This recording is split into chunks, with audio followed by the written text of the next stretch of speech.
Hello, everyone. Last week, we completed the module on requirement management.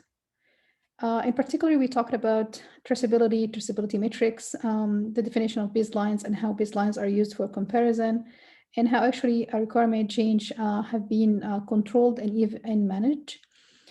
We also talked about different requirement management tools. And we started an introduction to risk management and analysis. And this week, we will continue our discussion in more details on how to manage risks and how to provide a formal analysis to different type of risks in addition to the response to those risks. So, as we discussed before, we have been introduced to a global risk management model, in particular, like a flow diagram that starts by risk management and planning ahead, followed by risk identification. And once we identify those risks, we need to provide either qualitative risk analysis or quantitative risk analysis. Sometimes we use information between like as an outcome from the qualitative risk analysis as an input to the quantitative risk analysis module. This is a kind of feedback between the two modules to provide better analysis to the risks. And once we provide or we performed an analysis to the different type of risks, different categories of risks, and we were able to identify those risks and analyze them, we need to provide a concrete risk response plan. Afterwards, you need to keep tracking risks by monitoring those risks on the long term. And of course, we need to have actions to control the risks. And finally, we need to track and audit all the risks along their responses in the risk history documentation. Keep in mind that no matter where you are in the cycle, there will always be a feedback between each of those modules and the evaluation and the revise module.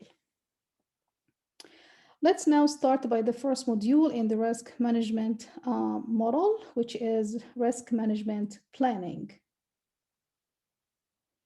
What is risk management planning? Risk management planning is the module or the process in which we would like to address how to approach, how to plan, how to execute all of the project risk management activities. Keep in mind that the risk management plan is critical to the overall risk management process um, because it is the core input to every other risk related process in the planning process group. Um, if we do have a well-defined comprehensive risk management plan, this definitely will enhance the chances of success of the overall risk management process.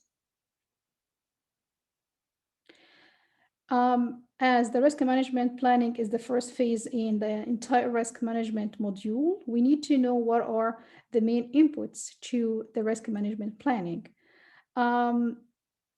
Those inputs could be either enterprise environmental factors.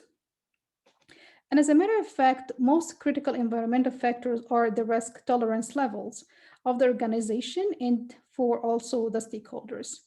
Risk tolerization expresses a kind of trade-off decision for benefits versus cost. Stakeholders for sure will take a risk if they do the comparison between the benefits versus the loss, and they will take such risk if the loss is not not big as compared to the benefits, so they might take such risk. So these are considered somehow environmental factors that are related to the enterprises. And of course, consequently, stakeholders will avoid taking any risk because the cost or even the impact of such risk is too great for the amount of benefits that can be derived. So this is like the opposite decision. In addition to the enterprise environmental factors, which more or less related to the risk tolerance levels of the stakeholders and organization, we also have organizational process assets. Organization may already have policies and guidelines that define its tolerance. So based on the organization definition and policies and even guidelines to the risk tolerance, this information could be considered also as input to the risk management planning module. In addition to enterprise environmental factors and the organizational process assets, we could also have project scope statement. The project scope statement is very important because it has information about the project assumptions, constraints, and even initial defined risks.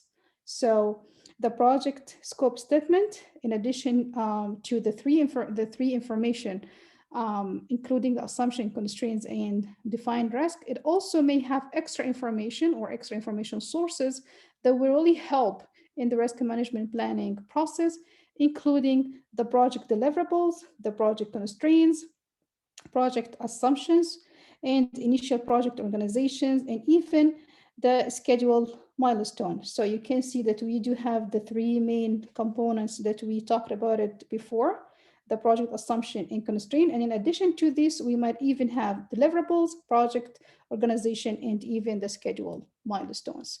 This information, once we see it in the scope statement, it helps us in provide an initial management planning process in which we will consequently identify the rest of the risks.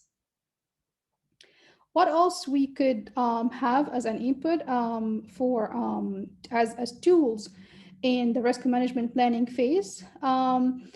If we would like to provide an efficient risk management planning process, we need to conduct different planning meetings. We call them planning meetings, which are considered as the main tool for risk management planning. In such, we have different type of attendees that could include the project manager, members of the project management team, the stakeholders, and all of those attendees who do have an influence because they can contribute to the risk-related information. The planning meetings as a tool to plan for the risk management helps in the risk management process and planning process because it will involve analysis for the risk of the project and also analysis of the risk tolerance of the organization and even some sort of collaboration to the risk with respect to either the project or the entire organization. So when after the fact we have provided a plan for the risk management, what is the main output or outcome of this module or this phase? Out of this phase, we will generate the risk management plan. So we have a plan which is considered as the only output from the risk management planning process. So what can we see in this plan? So if the outcome is the risk management plan, um, what kind of information or content we can see in this plan? We see information regarding the methodology, in which we have some details about how risk management will be performed, including methods, tools, and even the source of data. Also, we have content related to the roles and the responsibility, in which we identify those teams of different individuals responsible for managing and even identifying the risks, identifying the risk and managing those identified risks and the responses to those identified risks, which sometimes we call it the risk owners. In addition to the methodologies, methods, tools, and the individuals, stakeholders that with their responsibility, we also have budgeting. In budgeting content, we assign resources and estimate costs of risk management and the corresponding methods. Timing is another component that we see in the risk management plan. Uh, why we add timing as a content in such plan document? Because timing and frequency of the risk management process is mandatory to provide like a scope, schedule scope of when the risk will happen and when exactly would be detected and what kind of response we will perform at a certain time. In addition to the methodology, rules and responsibilities, budgeting, timing, we also have information about the risk categories. The risk categories are important because they help in developing and reviewing different type of risk during the planning. And risk categories are also beneficial because they are widely used in risk identifications. So in addition to all the previous information, we also save information about risk probability and impact. So the risk probability and impact are a useful information in which we will do risk prioritization. And I will save the discussion on this topic in particular when I will start the discussion on qualitative risk analysis. So in addition to the definition of risk probability, how to quantify it, that's a part of discussion also when it comes to qualitative and even quantitative risk analysis. So in addition to the risk and probability, the probability and the impact matrix, we also save information on revised stakeholder tolerance because risk planning may actually result in any changes in stakeholder tolerance. So we need to have a baseline of such tolerance and monitor what kind of impact this risk will have on the stakeholder tolerance. Also, we have content related to reporting format that would describe the content and the format of the risk register, which is considered as an outcome of the risk identification phase. This reporting format of the risk register is considered as a dictionary of all the risks in the entire software project. Finally, we also save information that is related to tracking, in which we describe how the risk activity history will be documented and how risk processes will be actually audited. So as risk categories, as we have seen previously, are considered as a major component in the risk management plan, let's now discuss each type or category in risk management plan and the influence of each of those categories and the types of those categories, because identifying the risk category will help on quantifying the type of risk. So risk categories are identified during the risk management planning, which is considered as a vital component in the risk management plan.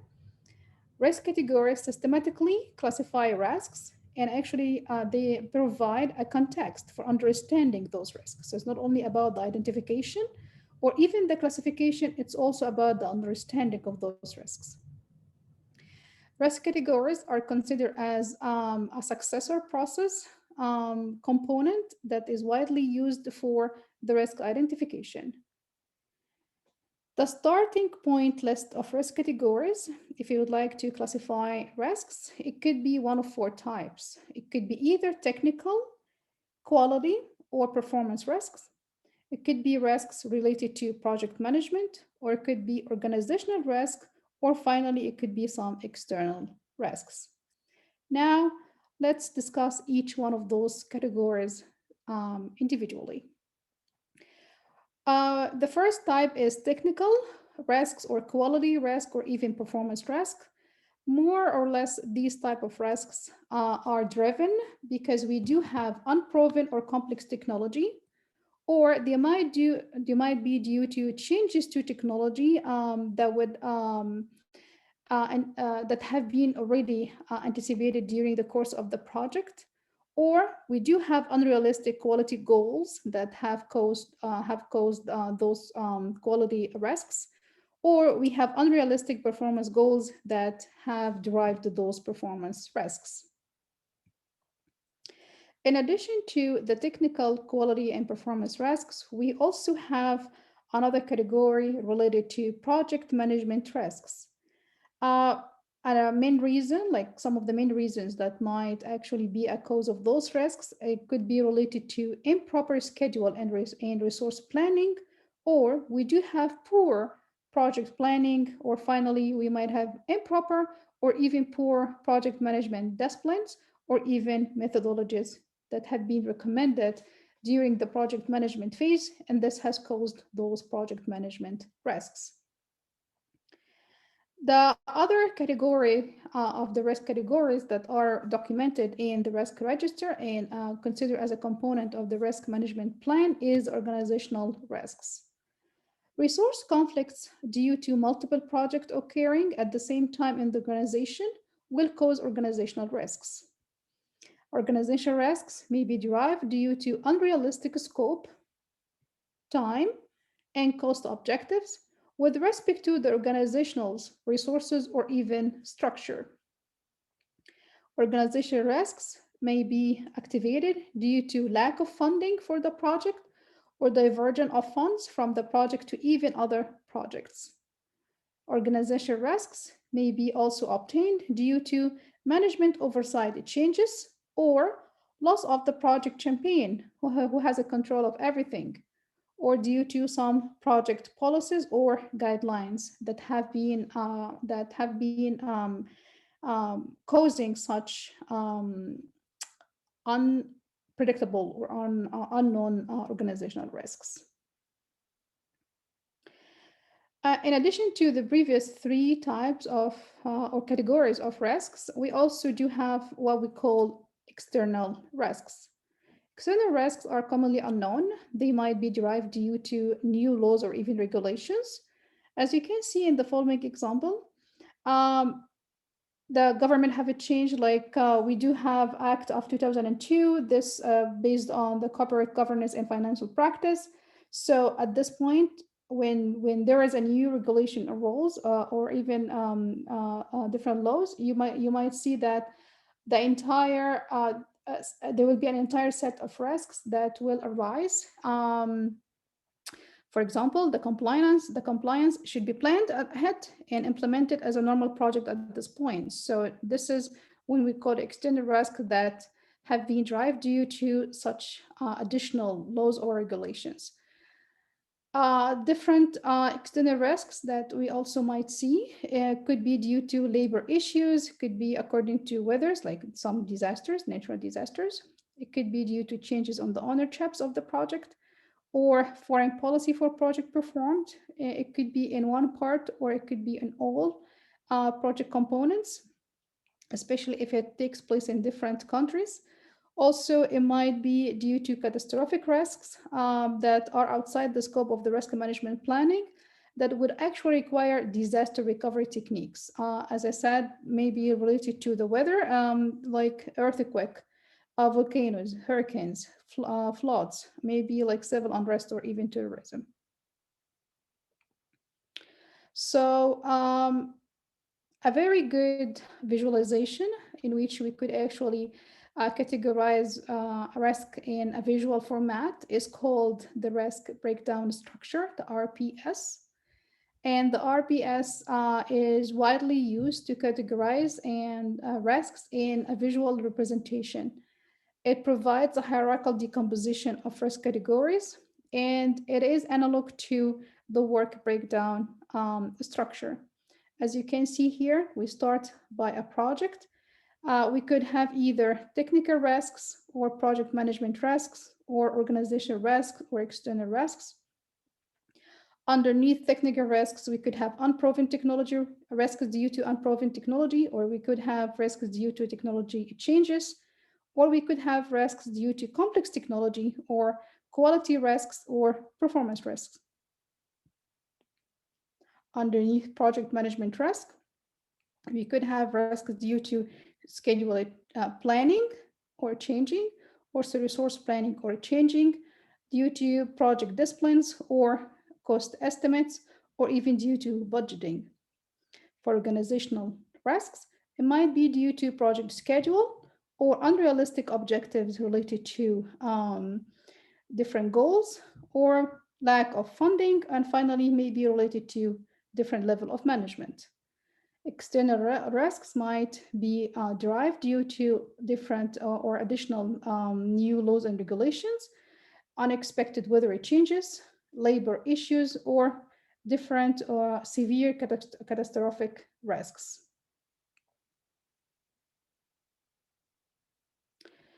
The second component in the risk management process which is considered as the second or the following phase after the risk planning, is the risk identification. Risk identification is concerned with determining what risks might have an impact on the project.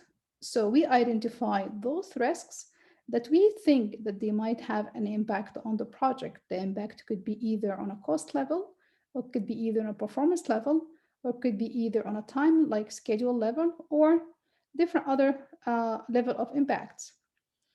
In addition to identifying or determining those type of risks, also risk identification phase, which seeks to provide risks so that effective mitigation and response planning might be possible. So as you can see in the risk identification, we care to provide effective mitigations, and I will talk about what mitigations is in the following slides, in addition to resource planning to make it a possible process.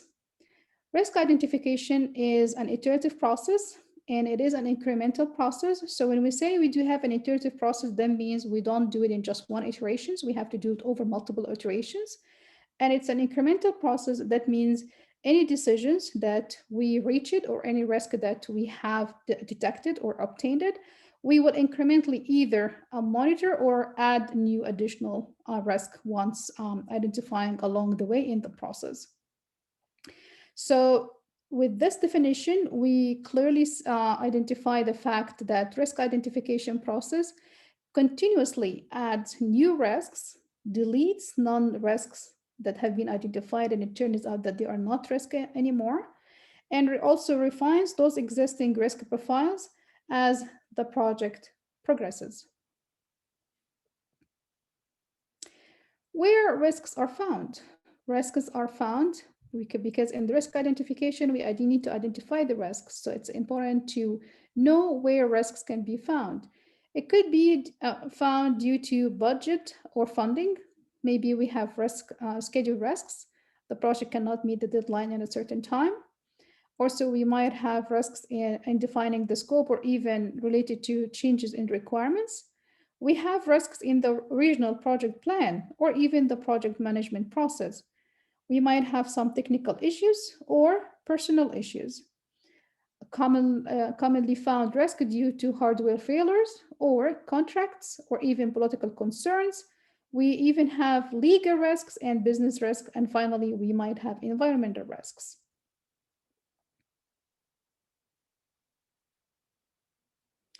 So based on the different categories, the 4 different categories of risks, we could extract 3 types of software risks. So when it comes to software risks, we could classify them into 3 different types. The previous categories that I have just discussed, it could be for any type of risk. But when it comes to software, it could be either project risks, or it could be technical risks, or it could be business risks. Let's now discuss each one of those types separately. So for project risks, these are those software risks that actually threaten the project plan. An example to this, if we could actually materialize risk, then it's likely that the project schedule will slip, and of course, the cost will increase. So this is a risk that will threaten the project plan. The project risk could be either funding risks, scheduling risks, personal issues, resources, or even project plan, project management processes, customers' changes decisions, requirement problems related to changes, project complexity and sizes would have a great impact on driving different type of project risks. Hardware failures might cause a threat to the project, or even environmental risk might even cause a project risk. All of these are highlighted underneath project risks, and they consider as a main type of software risk. The second type is technical risks. Those risks in particular, they don't have impact on the project in general. they do have impact on threading the quality and the timeline of the software to be produced. So they are threading just the quality and even the timeline, including design risks, implementation risks, interfacing risks, verification risks, cutover risks, and maintenance risk, and an important risk that is a major factor of causing technical risks is security risk or security threat. The third type in software risks types is the business risks. Those type of risks actually they work on the product level. It's not on the project level. They are considered as those risks that will thread the viability of the product to be built. Those type of risk may be a result due to reasons related to building a great product that no one wants anymore. So at this point, this is a market risk.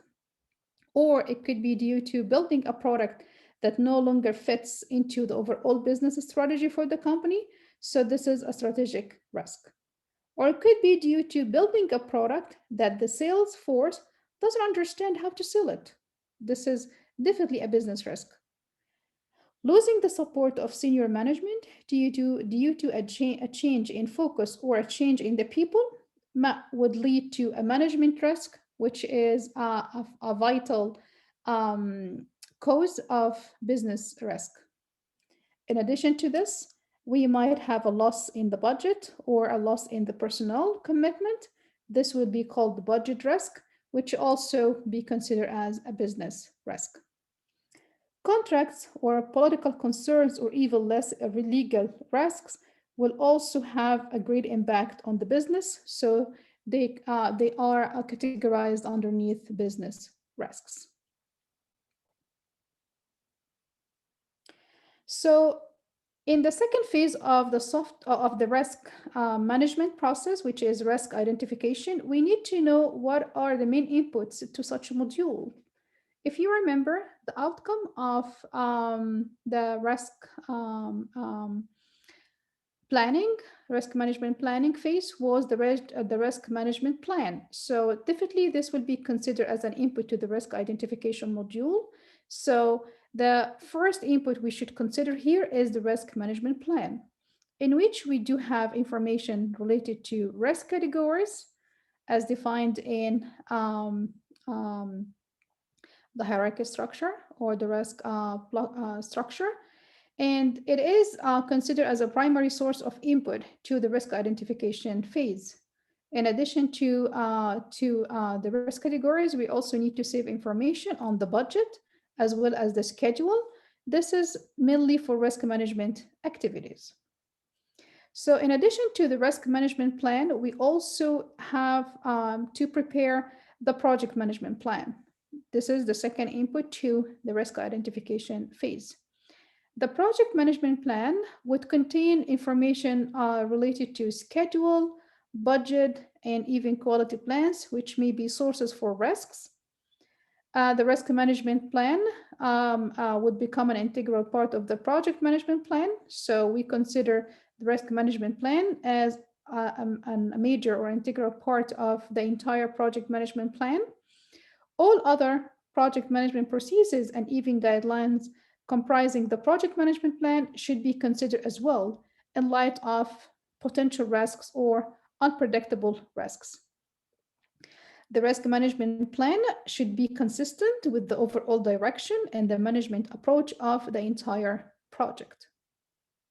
So now we have the risk management plan and we do have the project management plan. These are considered as inputs to the risk identification process.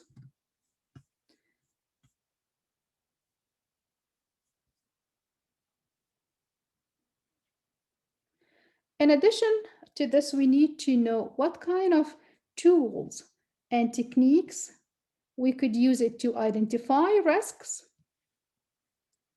and provide an outcome that would be used later for the analysis. So to identify risks, we might do documentation reviews.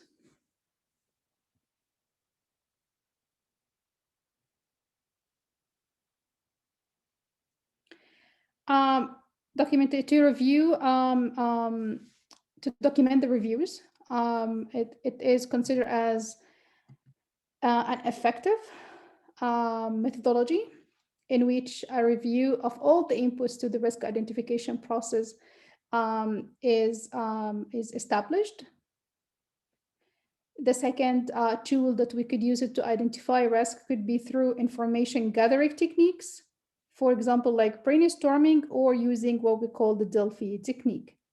In brainstorming, we have to provide meetings with the right participants and the proper facilitation to provide a brainstorming about all different type of risks that we need to identify. Brainstorming is considered as a self-regenerating process.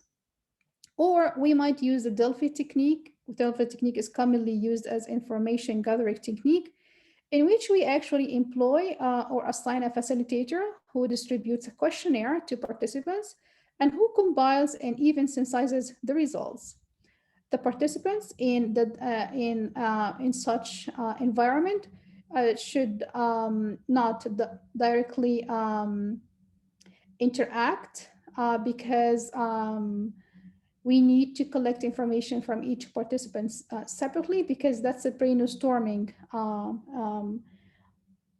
module or brainstorming phase that we need to extract as much information related to the different risks so we can easily identify those risks later. A third technique that we can also use to identify risks may be using interviews. Interviews actually uses a standard question and answer techniques with various stakeholders or even anyone with the project related knowledge.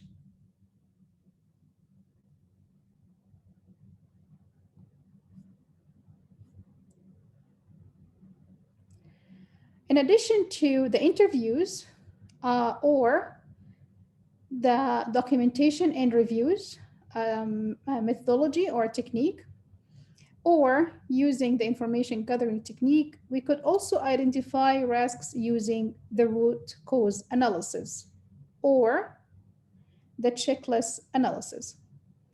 In the root cause analysis, we do have different type of techniques that would actually help in determining the source of the risk. In the root cause analysis, we have what we call deep analysis that should be provided to identify risks in order, starting from the root out to other, like level out or like leveling or hierarchy out to different potential risks. The source of the risk seems actually superficial and directly visible. This root cause analysis to identify the root of the risk is simple technique, and it is considered as the most immediate source in which we could track those potential risks in a later stages or later levels in the hierarchy. But identifying this source helps in providing a deep analysis of different risks, starting from the root to any potential risks at different levels. However, often the true source of risk, which we call it the root cause, is less obvious and not easily detectable. So that's the tricky part. In the root cause analysis, you would like to identify the root of the risks. So when we track it or trace it, we can easily identify the consequence potential risks. But the task of identifying this root and the cause of this root risk is tricky and not obvious to be detectable. That's why alternative to this is the checklist analysis, which is mainly based on historical information and previous team experience. That means it requires one or more similar projects for comparison. Risks in the checklist analysis can be compiled into a checklist. The lowest level of the RBS can be used to determine a starting point for the checklist. That means we could use the lowest level of the risk breakdown structure to be used as a starting point of our checklist. The checklist for a certain project cannot be ever be exhaustive. That means remember that all the risk or the checklist should be for each project should be unique because the projects themselves are unique.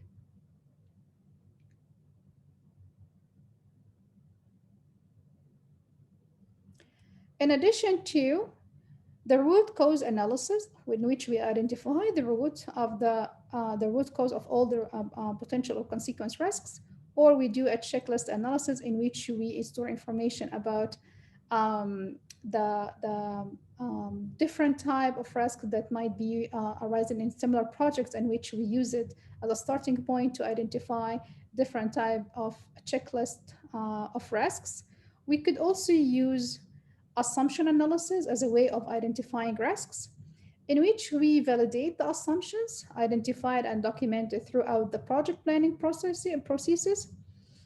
At this analysis, in this analysis technique, assumptions should be accurate, complete, and consistent, because we like to validate the assumptions that were identified and documented through the project planning process. These assumptions might help to identify different level or different type of risks. If we would like to validate the assumptions, the predefinition is those assumptions should be accurate, complete, and even consistent. And in validating those assumptions, we need to test assumptions again as two factors. The first one is related to strength or validity of the assumption itself, or even the consequence to the project if assumptions turned out to be false. Keep in mind that false assumptions should be reclassified as risks. So now, validating assumptions will help on identifying those risks, because if there is an assumption and then when we validate it turns out that it's a false assumption, this may be a way to reclassify these false assumptions into risks, and this really helpful on identifying risks. Finally, we could use diagramming techniques to identify risks. Three common diagramming techniques that are widely used to identify risk, including the cause and effect, sometimes we call it the fishbone diagram, or the system or process flow chart, or finally the influence diagram. Now let's discuss each of those diagramming techniques separately. What is a cause and effect diagram? A cause and effect diagram, sometimes it's called a fishbone diagram. It's helpful because it is used to show the relationship between the effects of the problem and their causes. Keep in mind that every potential cause and sub-cause of a problem, and even the effect that each proposed solution will have on the problem, should be explained in the cause and effect diagram. The cause and effect diagram is useful as a tool for visualizing and representing and even capturing the different causes and the different effects of different type of risks into different problems, that in which we could capture what we call the cause and the effect relationship. In the following example, we can see the cause and effect diagram, in which we divide the diagram into two parts. The first one, we list all the causes, and the second one, we list the effect of such cause. In the causes, we list the causes of a given problem at different levels. So we use like somehow a split line across different components. We might have causes to a different problem to a different problems that might arise on the process level, or it could be on the staff level, or it could be on the environment level, or it could be even on the testing level. So on the process level, we might have causes to process modeling problems due to requirements or due to design problems. We might have problems in staffing that we need to understand the causes of those problems. It might be due to domain experience, or it might be due to the language of the staff that might cause a certain problem in staffing, or it might be due to how long it took to provide training to the staff. So these are the main causes for the staffing problem. We could have environmental problem due to maybe stability, or could be even due to configuration management, or finally we could have testing problems related to how to automate the problem, the software, or how to provide a good coverage to the software or the code provided. As we can see here, we identify different levels of problems. It could be either process problems, staff problems, environmental problems, or testing problems. And we have also identified the main causes of each of those problems. Finally, if all of these causes aggregated together, what would be the corresponding effect? Finally, we would have a software module that has lots of defects. So the cause and effect diagram can list different causes in the hierarchy of these causes, and also the corresponding effect if all of these causes are aggregated together. As we can see here, it turns out that if we have a staffing problem and we have different requirement problem that might lead to a different process model, and we have environmental problem related to the stability of the domain, as well as testing problems, it ends up that we have different defects in the module designed. In comparison to the cause and effect diagram, we might use another diagramming technique, which is the flowchart. Sometimes we call it the system or even the process flowchart. Familiar diagrams, they are considered as familiar diagrams to most stakeholders. It's like a flowchart in which we start. So we do have a start point and we do have an end point. And then we list all the flow. That's why we call the flow chart from the starting point to the end point. It is widely used in most software development because it is a familiar diagram to most stakeholders. In the flow chart, we do have logical steps that are needed to accomplish a certain objectives are also listed and can easily be extracted. The system or flowcharts, or even the process flowcharts, they are useful because they show how elements of a process or even system relate to each other. And also it shows the cause and response relationships once you trace the flow from one level to the next level in the flowchart.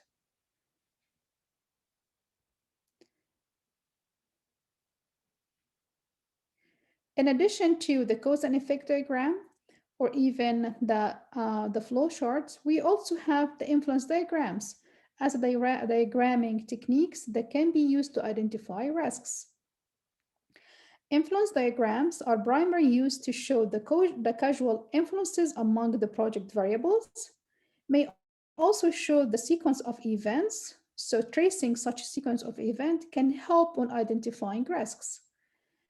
Influence diagram is normally used to identify risks or decisions, or even uncertainties or impacts, and how they influence each other. That's why the influence diagram is important as a visualization tool that primarily used to provide the influences among different variables in the project, in which if we trace it, we can easily identify risks. So in addition to those diagramming tools, we talked about the checklist technique. What can we see in the checklist analysis techniques? In a checklist, we identify those risks, but in addition to this, we need to know what are the main risk items in such a checklist, because a checklist is useful for supporting the risk identification for both known, predictable type of risks in the following subcategories.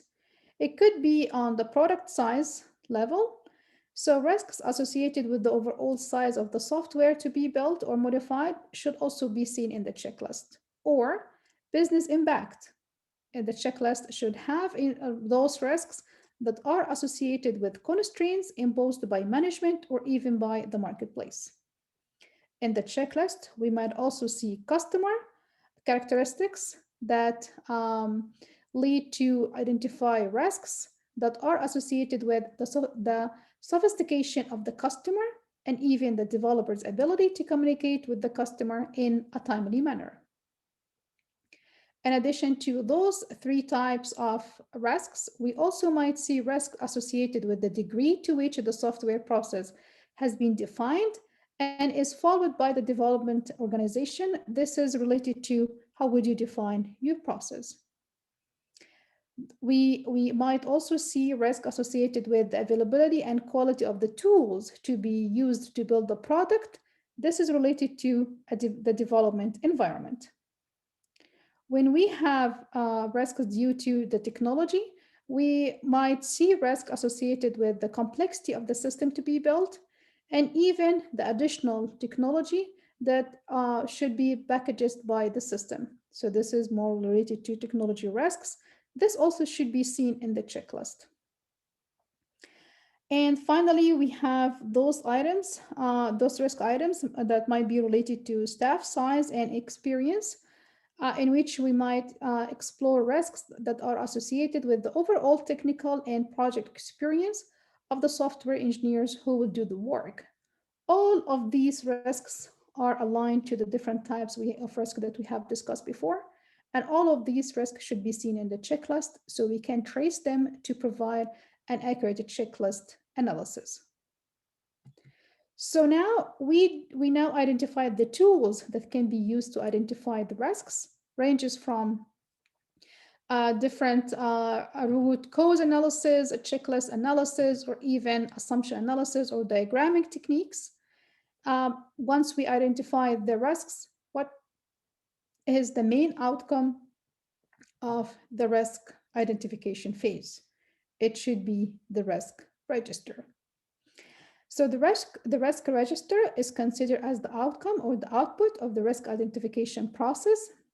It has all the information gathered and generated during the risk identification process. The risk register contains the following elements and might be even more, including list of identified risks, list of potential responses, the root causes of risks, updated risk categories, probability or likelihood of each risk, the impact of each risk, and different triggers of different risks. Let's now discuss each of those elements in more details. So in the risk register, we might see the list of all identified risk in which we have all potential events and their subsequent consequences as identified during the risk identification process.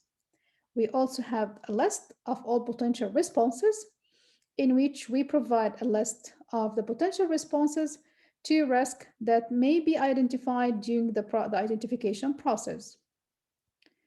If possible, we need to identify the root cause of the risk. That's another component that we see in the risk register. Some categories of risks may be needed at some point because they might have some changes or updates. Monitoring those risks because we need to see their impacts on associated risk within the current project. That's why we need to have an updated risk category. In addition to this, we need information in the risk register that is related to the triggers. The triggers could be either signals or even precursors that help in determining if a risk event is about to occur or not. So if we consider a big picture of the risk management paradigm, we first provide a plan in which we need to control the risk. This won't be happening except if we do have an identification to the list of risks. And the second thing that we need to do after we identify the risk is to analyze it. So I now assume the outcome here is a risk register. We will take this risk register with all of its content, including the identified risk, the potential resources, and the potential responses, and the root cause of such risks, in addition to different categories and the triggers, and we're going to analyze them. Why we need to analyze them? So we can plan different responses to them, and we can easily track them. That will help in the control process at the end. Now let's start the risk analysis. As we have discussed before, the main elements of the risk analysis could be risk assessment or risk reduction. Keep in mind that risk analysis and risk control are considered our two main elements in the risk management process. In the risk analysis, we need to identify the risk involved in getting to work, and in risk control, we need to identify new risks as they occur and even report on all known risks. In risk assessment, we need to provide a prioritization to the risks and rank to those risks in order for us to know what response we could provide for each risk. In addition to this, we need to reduce the risk, means we need to reduce the occurrence and even the impact of the risk, in which we would develop different strategies that will help in providing a complete risk analysis. In the risk control, we might do risk tracking or even risk reporting. Let's now start by the first phase in the risk analysis, which is the risk assessment. What are the main objectives in the risk assessment process? It is widely used because we need to analyze risk in a cost-effective manner. One of the main objectives in the assessment phase is to determine the source of the risks, in addition to the risk exposure. Also, we need to determine the time frame to a different actions that corresponds to such risks. We need to determine the high severity risks. This could be determined using either qualitative risk analysis or quantitative risk analysis or both. So let's now discuss the qualitative risk analysis. Qualitative risk analysis is actually concerned with prioritizing identified risks. So keep in mind, now we are in the analysis phase of the risks during the software requirement process, or even during different phases in the software process in total. We have different risks related to technical project. It might be related to environmental reasons. As we can see, we were able to identify those risks in the risk identification. Now we need to analyze them in order for us to provide an assessment or ranking scheme to those risks and give a priority list to the risk. Once you identify the risk of the high priority, you can easily develop a response to each risk in a different way that helps in managing and monitoring those risks.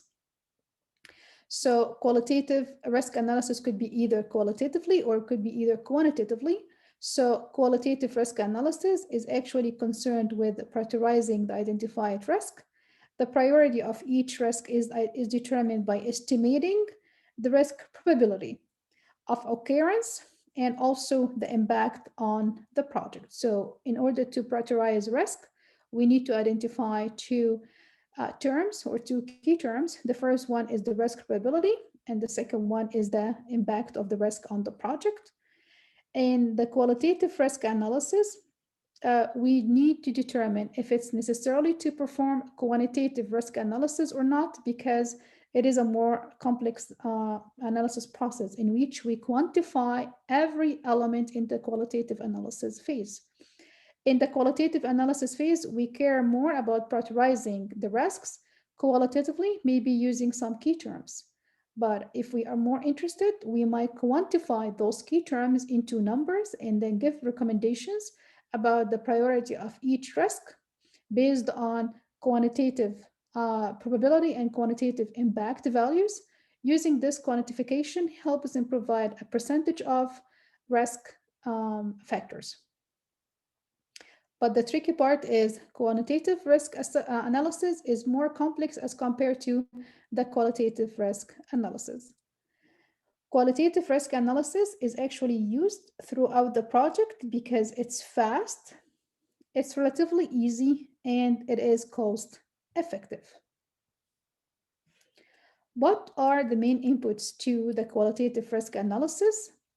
It could be organizational process assets that contains historical information from previous projects, or it might also have information related to formal or informal lessons learned, as well as closure documentation and post-mortems. We could also take into account the project scope statement, which has all the initially identified risks. In addition to the project scope statement, we might use the risk management plan that provides framework within which to perform the qualitative risk analysis. And finally, we will use the risk register, which is an outcome of the risk identification phase that provides a comprehensive enumeration and description of all the project risks. Using those different inputs, we can provide a qualitative risk analysis in which we can prioritize different risks and provide a rank of responses to each of those risks. What actually happens in the qualitative risk analysis, which is related to probability and impacts, is project projection. Project projection is sometimes we call it risk estimation because we need at the end to provide an estimation for the risk so we can prioritize it. So we need to project the risk. We need to attempt to rate each risk in two different ways based on the probability and the impact. The probability, sometimes we call it likelihood, and the impact, sometimes we refer to it as consequences of the problems that might be associated with the risk should it occur actually. The project manager performs the following risk projection activities to determine the probability and the consequences of each risk. The first step is by establish a scale that reflects the perceived likelihood of the risk, and then will determine the consequences of the risk. After the fact, we need to provide an estimate of the impact of the risk on the project. Keep in mind that the overall accuracy of the risk projection should be noted. These are the four risk projection strategy steps that a project manager should perform to identify a scale or even like a key term identification for the likelihood of occurrence of each risk and the consequences of each risk. Combining these two key terms can identify the estimation for each risk that will help on providing a good management plan at some point. So in qualitative risk analysis, we can see that we just use key terms, and these key terms are commonly used to identify different levels of probability or different levels of impacts. In actual quantitative risk analysis, it's a little bit different. In quantitative risk analysis, we need to determine the impact of each risk quantitatively. This could be done either using the risk exposure. Sometimes we refer to it as the RE. So this is quantitative risk analysis using the risk exposure. And sometimes we refer to it as the risk impact. And without taking into consideration the key terms, we don't take it into consideration because we will transform it into a quantitative number. So if we do have information about the probability of loss, we will multiply it by the size of the loss, and this will determine the risk exposure. So the risk exposure is a quantitative measure that we can use it to determine the impact of each risk. The risk exposure is calculated as the multiplication of the probability of loss and the size of the loss. For example, if we have risk that was identified by the following statement: facilities not ready on time, and the probability of occurrence is 25%, and the size is 4 weeks, so the risk exposure is just within 1 week. Another example, if we say inadequate design, that means a redesign is required. So if the probability is 15% and the size of the loss would be within 10 weeks, so the risk exposure would be just 1.5 weeks. Statistically, we do such calculations of the probability as well as the size of the loss using random variables. So because we are using random variables in such calculations, so we have to calculate the expected values. The expected value means you have to sum all the risk exposures to get expected overrun. So assume you will run this multiple time. In run one, you calculate the risk exposure, and it turns out to be 1.5 weeks. And then in run number two, you need to calculate the risk exposure, and then it was 1.3 weeks because the probability is calculated randomly as well as in the size of log is calculated randomly. So you have to keep this maybe up to 1,000 runs, and then you calculate the risk exposure. So what you need to do is to find the average of all of these values. That will give you the expected risk exposure, which is considered as a pre-risk management metric or measure that we can use it later to prioritize risks. In addition to the risk exposure, we might even need to estimate the size of the loss, which consequently will be used to identify the impact of each risk, because loss is easier to be seen than probability. Um, when it comes to the impact or the loss, you can break it down to chunks, exactly as the work breakdown structure. Estimating probability of loss. How would you actually estimate such probability of loss? You might even use team members to estimate and have a risk estimate review, or use Delphi or group consequences techniques for that, or you even use gambling analogy on how much would you bet to determine such impact level of each probability of loss. And normally we use adjective calibration if we focus on qualitative analysis using high likely, probably, improbable, unlikely, highly unlikely. Or in quantitative analysis, you might assign number to each of those one. Maybe this is 1, maybe this is zero point 0.7, this is 0.5, this is zero point 0.3, and this is 0 or zero point 0.1. So in addition to this, once we identified the impacts of each risk, and maybe we were able to estimate the probability of each risk, now it might be beneficial to identify a level of prioritization for each risks. Often we want larger loss risks, higher or higher probability items, possibly group. You could use it to group those related risks.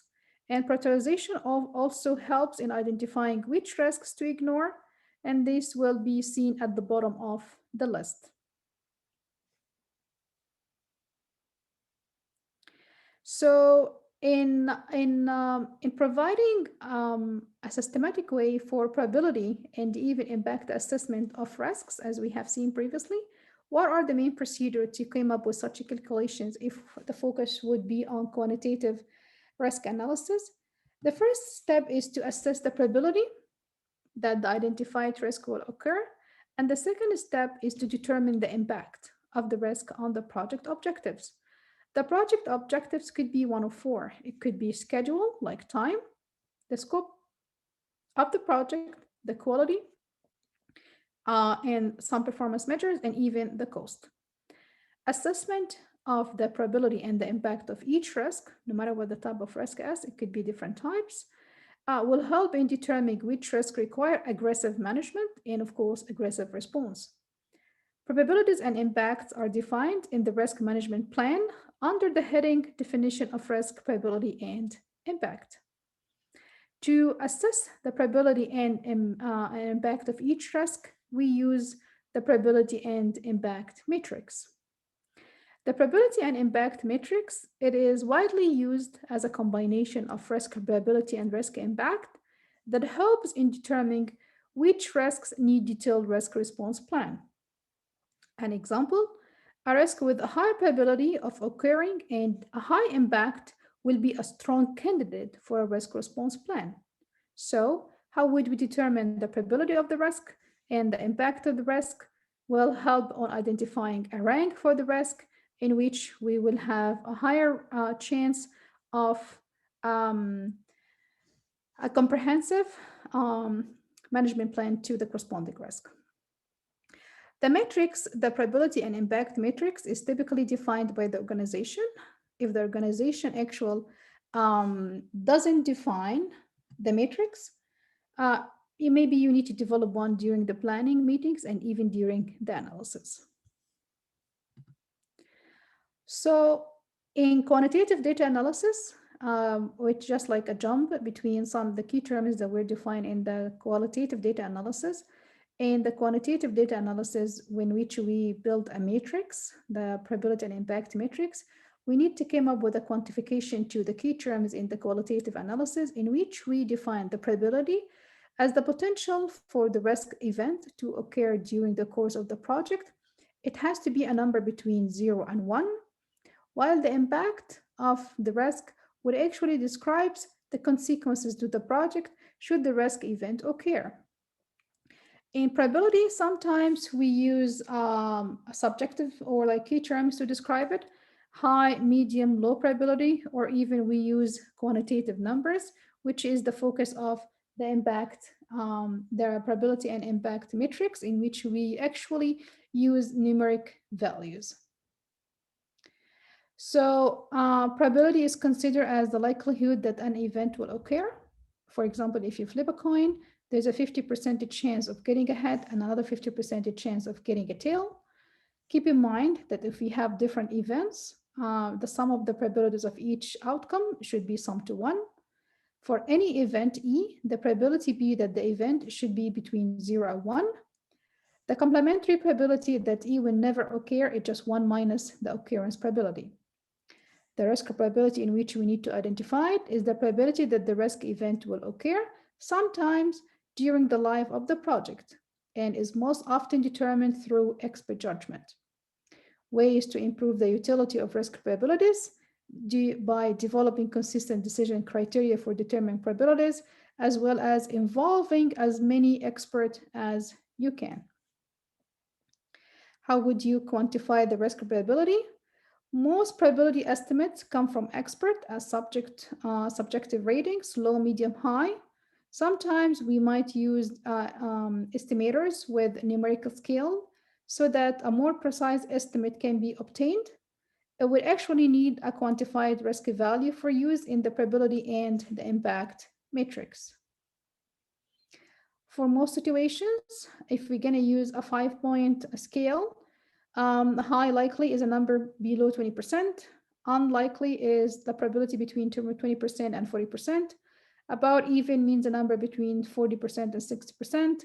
Likely is between 60 and 80%. And finally, high likely is probability of occurrence, risk probability that exceeds 80%.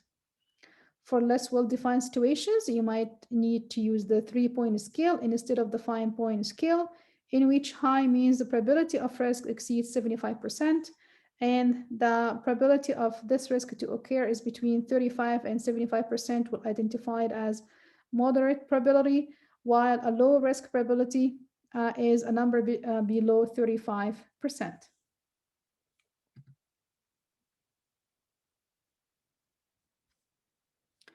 When it comes to impact, quantitative data analysis does the same job.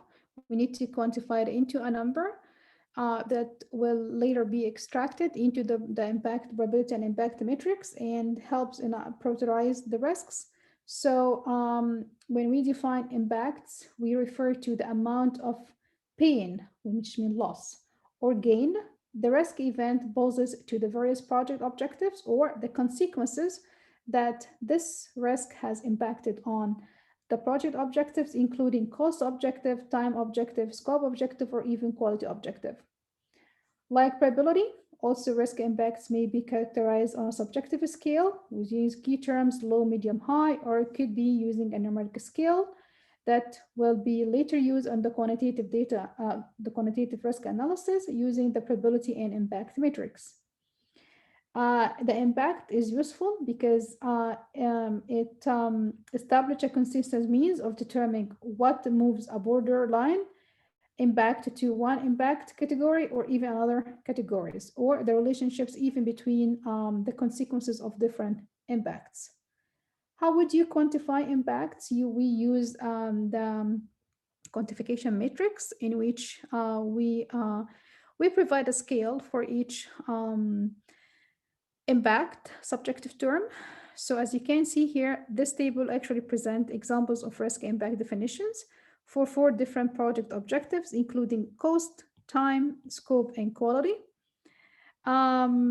keep in mind that these different project objectives, as long as the impacts of each risk should be tailored in the risk management planning process to the individual project and to the organization risk thresholds. As you can see here, the low, very low is any number below 50%. That's assumption. Not necessarily you have to follow such quantification. You could have any scale to quantify your impacts. In this example in particular, which is actually shown for negative impacts, we use 50% to identify very low impact, 10% to identify low impact, 20% to identify moderate impact, 40% to identify high impact, and 80% to identify very high impact. This is a way of quantifying the impact. So if there is an increase in the cost, and this increase in the cost is below 5%, so assume we are studying cost as an objective, like my objective in this project is to monitor the cost and see the risks associated with such cost and their impacts. So for the cost in particular, if there is insignificant cost increase, which might be below 5%, we say that this risk is very low. If there is less than 10% cost increase and more than 5%, this is a low impact. If the cost increase is between 10 and 20%, so this is a moderate impact. If there's a 20 to 40% cost increase, that's a high impact. If there is a 40% cost increase, that's a very high impact. If there's insignificant, if now we look into the time as a factor, an objective of the project, and we'd like to see the impact of each risk on the schedule. If there is insignificant time increase, we say it's very low. That means the time increase is 5% or less. If it's less than 5% time increase and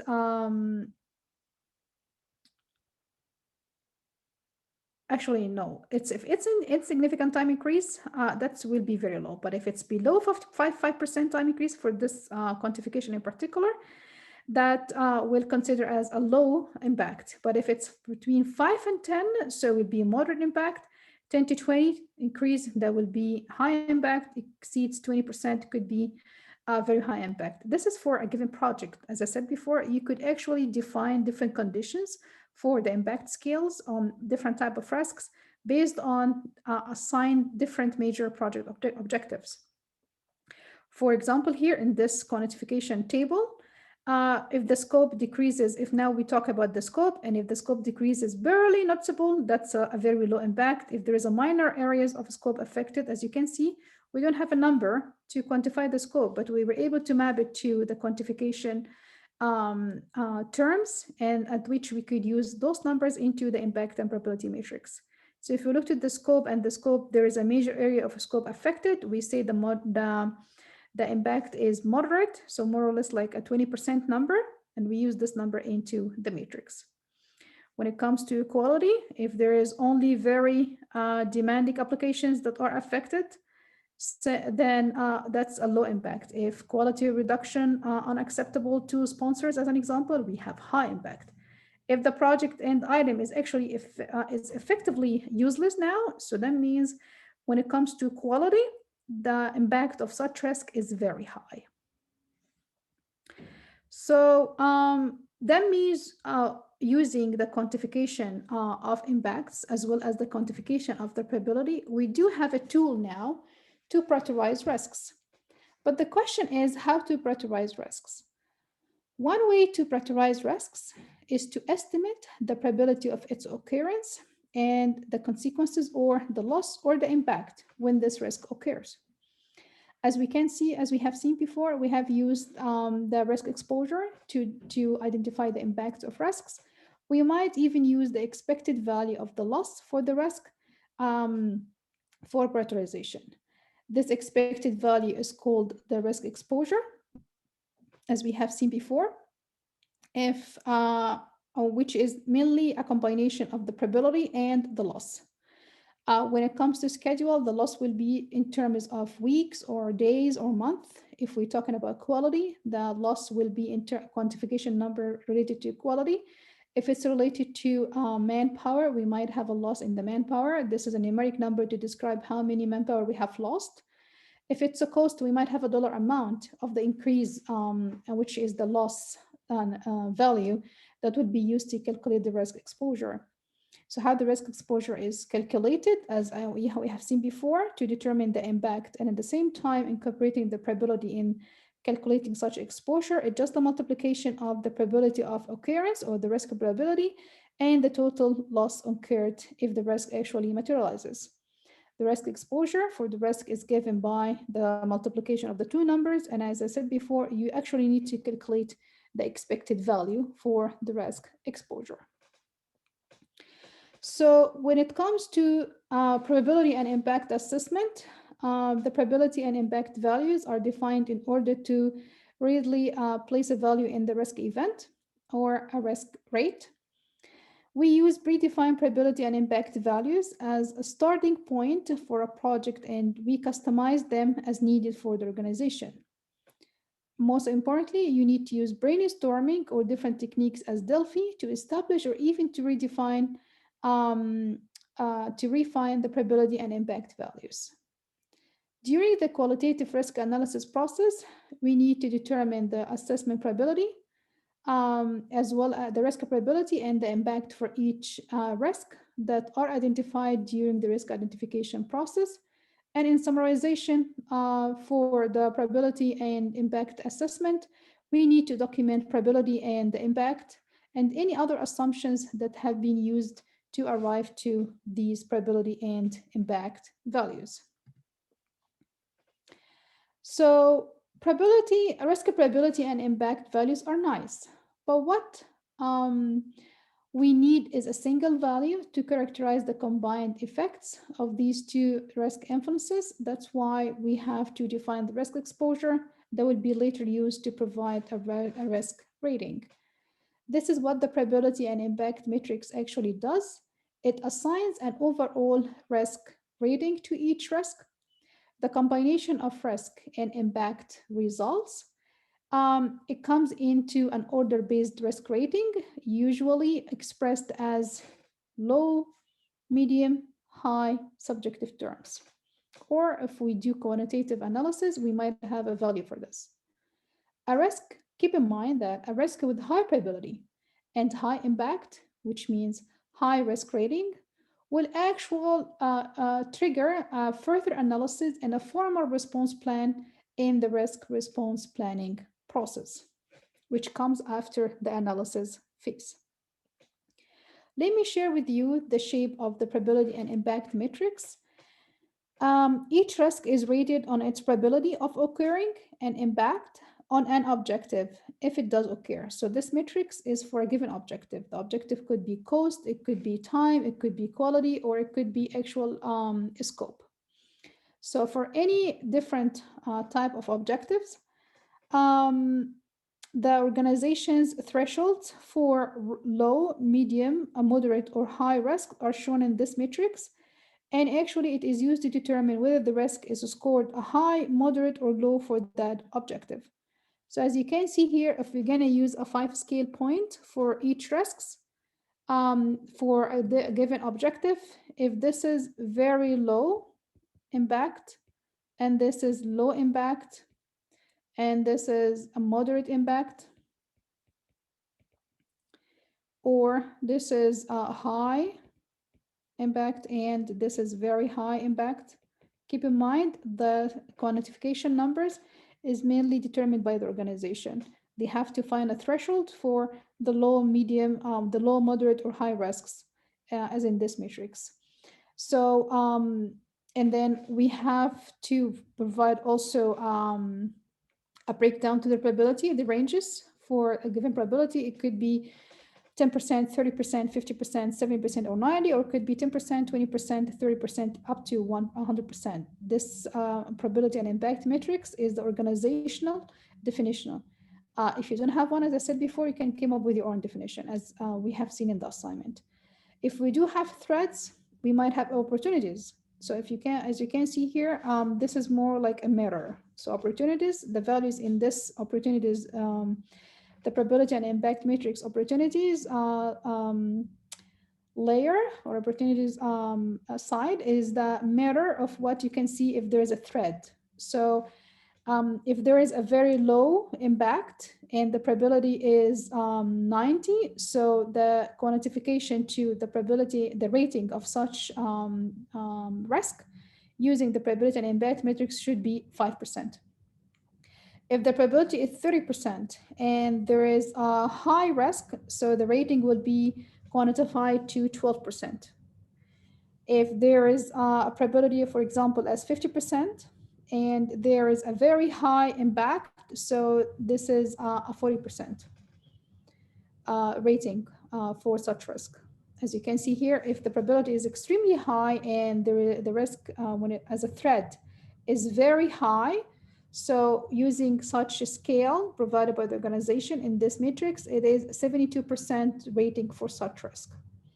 As you can see, the opposite is if we do have very low threat, which corresponds to high opportunity, if it corresponds to very low opportunity, so sorry, very high risk, let me do it in the right way. Very high risk means we do have very low opportunities. So as you can see, the rank will, no, this is not right. So this is very high.